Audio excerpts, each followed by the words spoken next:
Good morning students. B Ed second paper code 205 में आपका स्वागत है। आज का टॉपिक रहेगा हमारा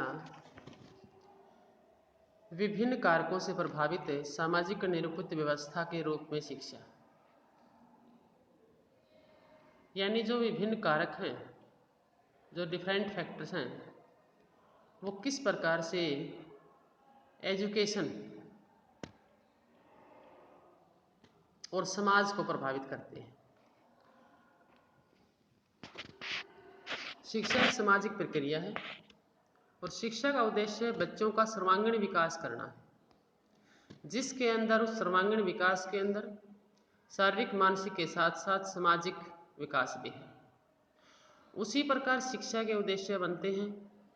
शिक्षा का उद्देश्य व्यक्ति में एक ऐसी योग्यता उत्पन्न करना होता है जिसे वह समाज की भलाई कर सके और समाज का एक श्रेष्ठ नागरिक बन सके। इसको प्रभावित करने वाले जो कारक हैं, मानवीय व्यवस्था के सिद्धांत हैं, दार्शनिक कारक हैं, ऐतिहासिक कारक हैं, भौगोलिक कारक हैं, सामाजिक कारक हैं, वैज्ञानिक कारक, भाषाई कारक हैं और पारिस्थितिक कारक। आर्थिक इकोनॉमिक फैक्टर भी हैं। जो प्रभावकारी कारक है उनको हमने 3 भागों में विभाजित किया है। सबसे पहला है संरचनात्मक कारक, दूसरा कार्यपरक कारक और तीसरा मिश्रित कारक। अब जो संरचनात्मक कारक हैं उनके अंदर शिक्षा प्रणाली के स्वरूप को प्रभावित करने वाले जो कारक हैं उनको संरचनात्मक कारक कहते हैं। ये कारक शिक्षा के सैद्धांतिक प्रारूप को पेश करते हैं कि शिक्षा के कौन कौन से सिद्धांत बनाए गए हैं। जैसे शिक्षा का सैद्धांतिक प्रारूप उस राष्ट्र के दर्शन का निर्धारण करता है। जो शिक्षा दर्शन शिक्षा के उद्देश्य व लक्ष्य, शिक्षण विधियाँ, पाठ्यक्रम, अनुशासन, अध्यापक व विद्यार्थी, ये जो सब चीज़ें हैं, उद्देश्य निर्धारित करना, लक्ष्य निर्धारित करना, शिक्षण विधियाँ बनाना, पाठ्यक्रम बनाना, अनुशासन, अध्यापक और विद्यार्थी किस प्रकार आपस में संबंध बनाकर शिक्षा को प्राप्त कर सकते हैं, सब दर्शन शास्त्र का कार्य है। दर्शन शास्त्र और शिक्षा शास्त्र का आपस में घनिष्ठ संबंध है। दर्शन शास्त्र सिद्धांतों का निर्माण करता है और शिक्षा उनको अपनाती है। इसमें जो संरचनात्मक कारक है, इसके अंदर मानवीय, दार्शनिक, ऐतिहासिक, भौगोलिक और सामाजिक और पारिस्थितिक कारक सम्मिलित हैं। दूसरा जो कारक है वो कार्यपरक कारक। शिक्षा की जो प्रक्रिया है उसमें व्यवहारिकता व कार्यपरकता की ज़्यादा अधिकता होती है। संपूर्ण शिक्षा प्रक्रिया में प्राय 3 क्रियाओं को संपादित किया जाता है। ये क्रियाएं हैं, सबसे पहले शिक्षण है, फिर अनुदेशन है और फिर प्रशिक्षण है। शिक्षण शिक्षा प्रदान करना, अनुदेशन उसके बारे में कुछ गाइडलाइन देना और प्रशिक्षण यानी कि पूरी तरह से ट्रेन करना। इसे ही शिक्षण शास्त्र कहते हैं। संपूर्ण शिक्षाबद्ध तरीके से जो कार्यपरक बनाने हेतु शिक्षा है उसको मनोविज्ञान, शिक्षा तकनीकी, अनुदेशन तकनीकी तथा शिक्षण शास्त्र आदि वैज्ञानिकों जो कारक हैं उनकी भूमिका अहम होती है। कार्यपरक कारकों के अंतर्गत निम्नलिखित कारकों को शामिल किया जाता है। जो कार्यपरक है उनके अंदर मनोविज्ञान है, तकनीकी है, शिक्षा शास्त्र है, भाषाई कारक है, सांस्कृतिक कारक है। तीसरा जो कारक है वो है मिश्रित कारक। शिक्षा पद्धति के कुछ कारक पूर्ण रूप से संरचनात्मक कारक होते हैं व कुछ पूर्ण रूपेण कार्यपरक कारक होते हैं। यानी कि जो फर्स्ट है संरचनात्मक और दूसरा है कार्यपरक कारक, उन दोनों का जो मिला जुला रूप है उसको हम मिक्स्ड फैक्टर्स कह सकते हैं, जिसके अंदर सामाजिक कारक भी आ गए, सांस्कृतिक भी आ गए, भौगोलिक आ गए, पारिस्थितिक आ गए, मानवीय, ऐतिहासिक। जो मानवीय व्यवस्था के सिद्धांत हैं उसमें शिक्षा एक सामाजिक व मानवीय प्रक्रिया मनुष्य के द्वारा चलाई जाती है और समाज में चलती है। यह मानवीय शिक्षा की अति महत्वपूर्ण प्रक्रिया है, क्योंकि शिक्षा मनुष्य और समाज के बगैर अपनी प्रक्रिया पूरी नहीं कर सकती। वर्तमान में योग्य नागरिकों का निर्माण करना शिक्षा का एक मुख्य उद्देश्य है। इसका प्रबंधन व स्वरूप मानवीय व्यवस्था के तहत सबसे ज़्यादा प्रभावित करती है और मानवीय व्यवस्था के मुख्य तौर पर 3 सिद्धांत माने जाते हैं, जो हैं परंपरागत मानवीय व्यवस्था सिद्धांत कार्य केंद्रित है, मानवीय संबंध व्यवस्था सिद्धांत संबंध केंद्रित है, आधुनिक मानवीय व्यवस्था सिद्धांत कार्य तथा संबंध केंद्रित है। कहने का तात्पर्य क्या है कि परंपरागत मानवीय व्यवस्था और सिद्धांत कार्य केंद्रित, इसके अंदर परंपरागत सिद्धांत से प्रभावित मानवीय व्यवस्था को एक तंत्र शासन प्रणाली भी कहा जाता है, और इस तरह की जो शासन व्यवस्था है वह एक तंत्र शासन प्रशासन मानवीय व्यवस्था सिद्धांत कार्य केंद्रित सिद्धांत इन सब के ऊपर आधारित होती है। इसके अंदर उनकी इच्छाओं अभिलाषाओं को हम एक स्वोपक्रम अर्थात कार्य करने के लिए जो सबसे महत्वपूर्ण योग्यता व अक्षमता होनी चाहिए वो इसके अंदर नहीं होती।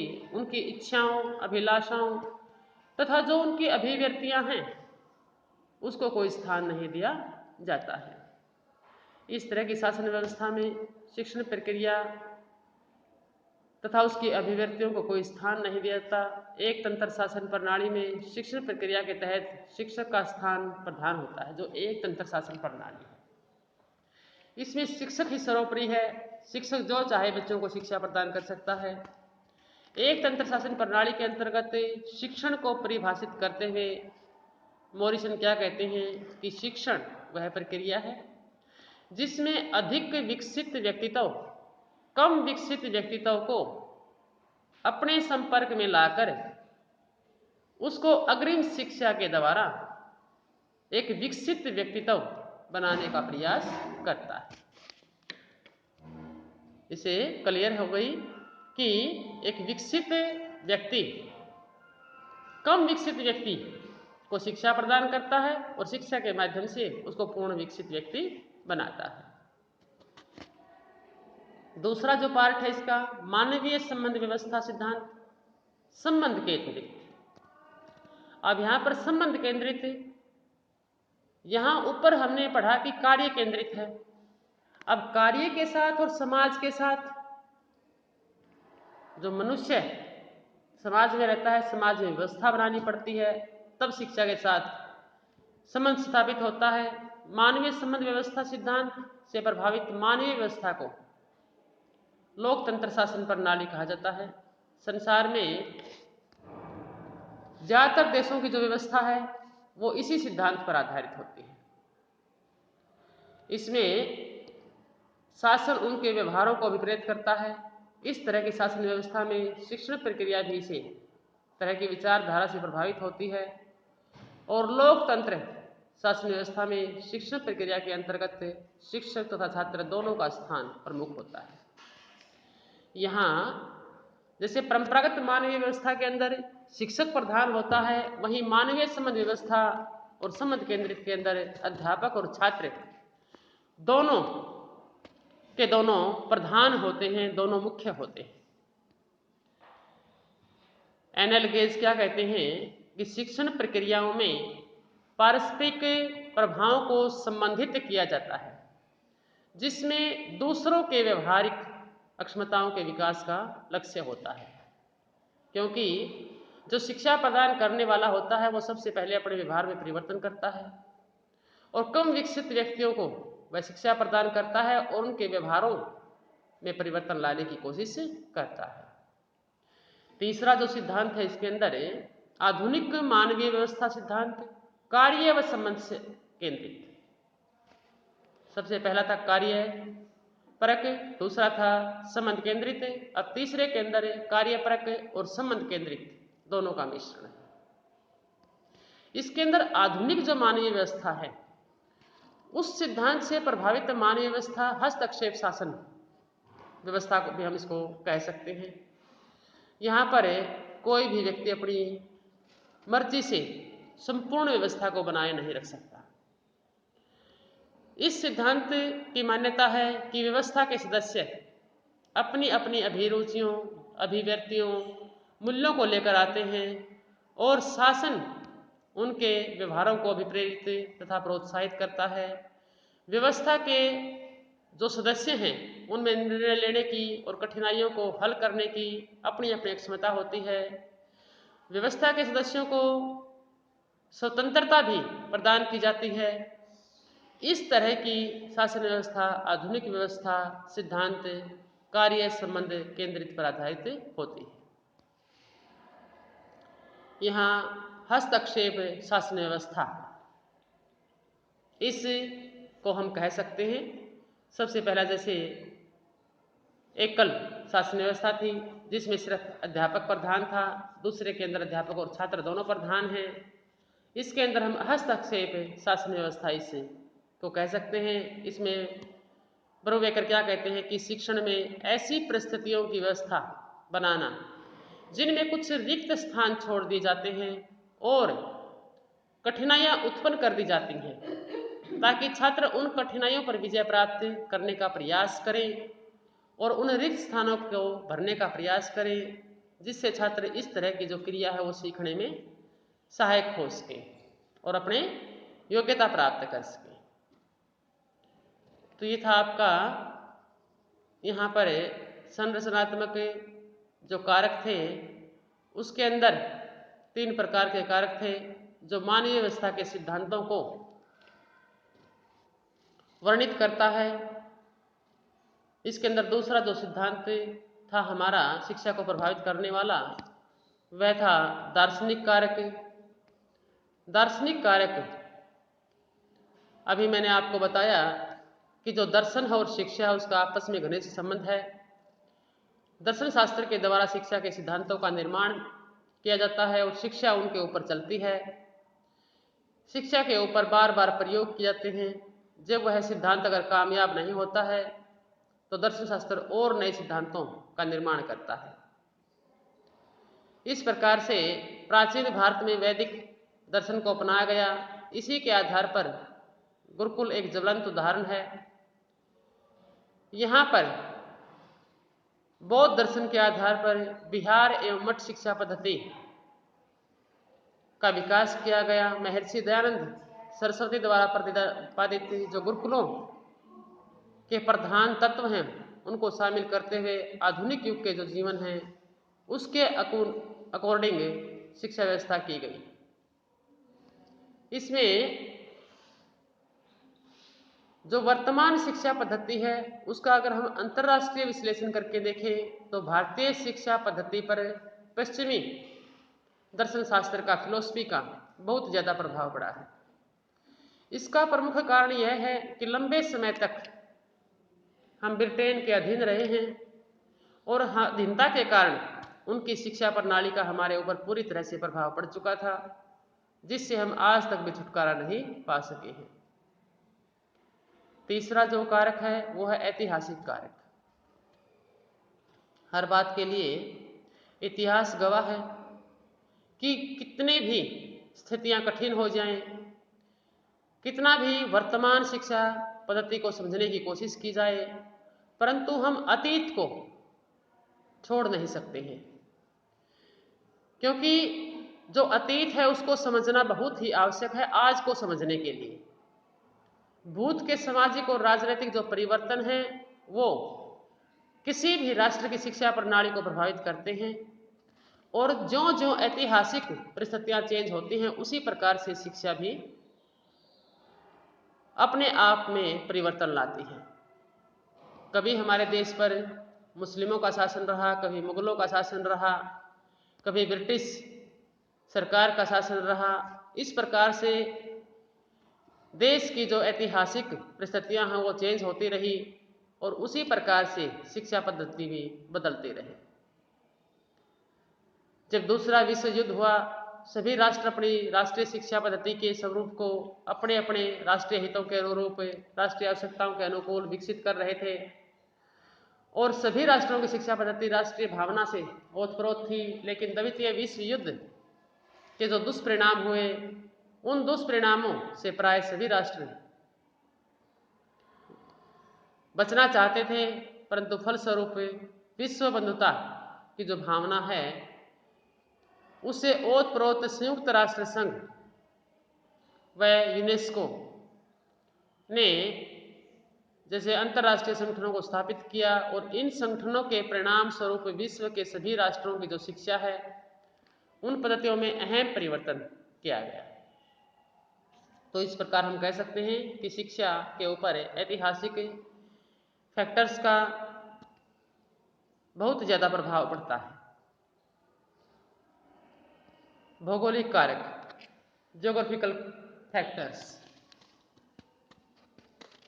यहाँ पर देश की भौगोलिक परिस्थितियाँ कैसी हैं, वहाँ पर सामाजिक व्यवस्था कैसी है, वहाँ का रहन सहन कैसा है, उस समाज का कल्चर कैसा है, जलवायु कैसी है, इस प्रकार की जो बातें होती हैं वो शिक्षा को प्रभावित करती हैं।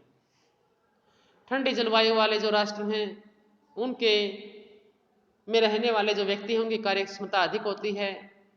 गर्म प्रदेश में रहने वाले व्यक्तियों की जो कार्य क्षमता है वो कम होती है। इस प्रकार से शिक्षा पद्धति भी इस जलवायु से प्रभावित होती है।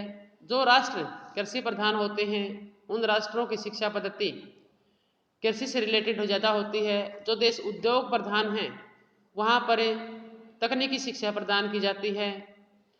जो दीर्घकालीन अवकाश होता है वह भी जलवायु को देखकर किया जाता है। तो इस प्रकार से भौगोलिक परिस्थितियाँ जो होती हैं वो शिक्षा को प्रभावित करती हैं।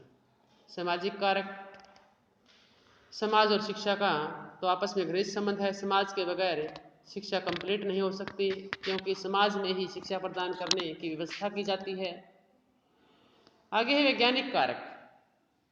आज का युग तकनीकी युग है, जहाँ पर विज्ञान ने बहुत ही विकास कर लिया है, बहुत नए नए आविष्कार किए हैं। इन आविष्कारों के फलस्वरूप ही संसार के सभी राष्ट्र आपस में संपर्क बनाए हुए हैं। अंतर्राष्ट्रीय संबंधों में ज़्यादा समीपता आने का कारण विज्ञान है और वैज्ञानिक आविष्कारों का जो माध्यम से जो उपयोग, उनके फलस्वरूप जो शिक्षा प्रदान की जाती है वो वैकल्पिक शिक्षा होती है। जैसे मिडिल स्कूल तक बच्चे सभी विषय पढ़ते हैं, आगे उनके विषय के अंदर चॉइस आनी शुरू हो जाती है, वह अपनी इच्छा के अनुसार सब्जेक्ट चूज कर सकते हैं।